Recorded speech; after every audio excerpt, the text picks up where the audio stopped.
İçtenebul hamra vel meysir. Arap'tan kumardan da daştur diye. Kumarı kuluylamayın diyer. Bizim memalik İslamiyin içinde kumarı bizim kaskamız, bizim gafkamız muhafizet ettiği kumar oynayan adamların üstünden.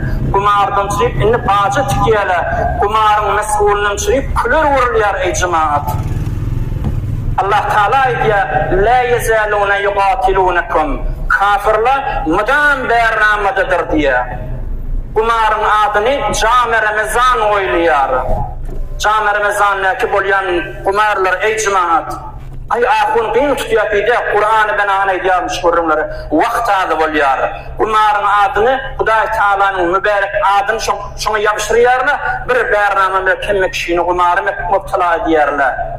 Kumar diyorlar iki nefer pul çıkarmalı. Çe on adına odalladık vurudi değilsin. Çe on adına avdallahıdan mesela septanan değilsin. Kulafı iki neferin bir utturmalı. Eğer kumar olacak gel olsa bir nefer dere çekmeli. Men şuna aydiyan ikimiz yat şeyli. Men ussan falan zat verecekken sen pul çıkarttırma bu kumar değil.